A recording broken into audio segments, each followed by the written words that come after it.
বাংলাদেশের সরকারকে আজকে সমস্ত ধরনের ফ্রান্সের দ্রব্য সামগ্রী বর্জন সহ সংসদে বিল পাশ করে ফ্রান্সকে জাতিসংঘের সদস্য পদ থেকে বহিষ্কারের আবেদন। আলহামদুলিল্লাহ ওয়াসসালাতুলিয়া আহলিহা আম্মা বাদ আউযু বিল্লাহি মিনাশ শাইতানির রাজিম বিসমিল্লাহির রহমানির রহিম লাকুম দীনুকুম ওয়ালিয়া দীন। বিপ্লবী মুসলিম জনতা, আজ আমরা রাজপথে এসে দাঁড়িয়েছি বাধ্য হয়ে। এই নাটোর শহর আমাদেরকে খুব বেশি রাজপথে দেখে না, কিন্তু যখন দেয়ালে আমাদের পিঠ থেকে যায়, যখন সিংহের লেজে এসে ইঁদুর পা দেয়, তখনই আমাদেরকে রাজপথে এসে এসে দাঁড়াইতে হয়। বিপ্লবী জনতা, ইতিহাস আমাদেরকে জানতে হবে।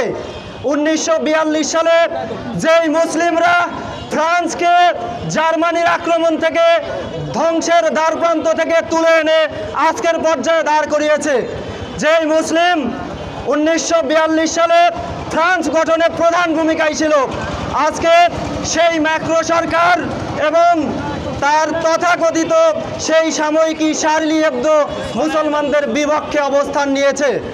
বিপ্লবী জনতা, আমি স্পষ্ট ভাষায় বলে দিতে চাই, মুসলমানরা কোনো সন্ত্রাসী নয়, মুসলমানরা কোনো জঙ্গিবাদ নয়।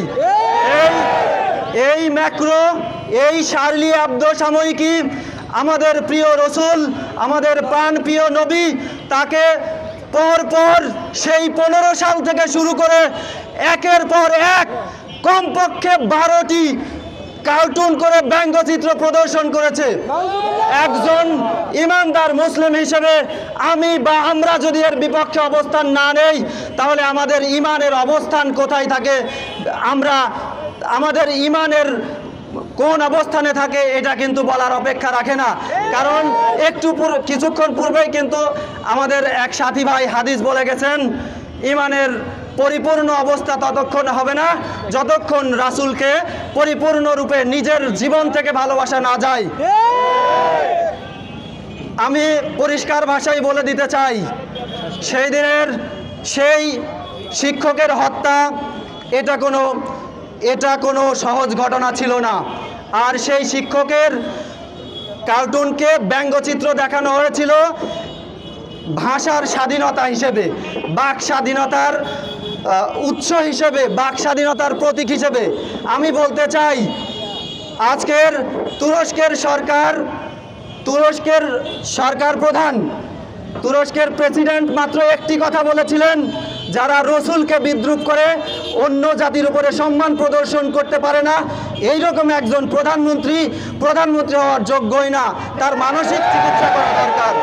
এ কারণে ফ্রান্সে তুরস্কের দূতাবাস থেকে তুরস্কের রাষ্ট্রদূতকে ডেকে পাঠানো হয় এবং তার জন্য ব্যাখ্যা চাওয়া হয়।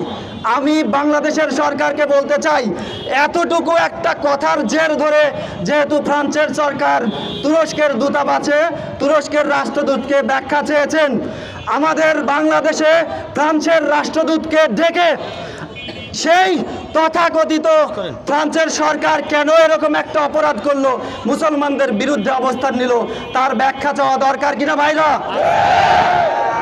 আমি বাংলাদেশের সরকারকে আজকে সমস্ত ধরনের ফ্রান্সের দ্রব্য সামগ্রী বর্জন সহ সংসদে বিল পাশ করে ফ্রান্সকে জাতিসংঘের সদস্য পদ থেকে বহিষ্কারের আবেদন আন্তর্জাতিক পর্যায়ে রেখে, বাংলাদেশ সরকারের প্রতি এই আবেদন রেখে আমি আজকের আলোচনা এখানেই শেষ করছি। ওয়া মা আলাইনা ইল্লাল বালাগ। আসসালামু আলাইকুম ওয়া রাহমাতুল্লাহ।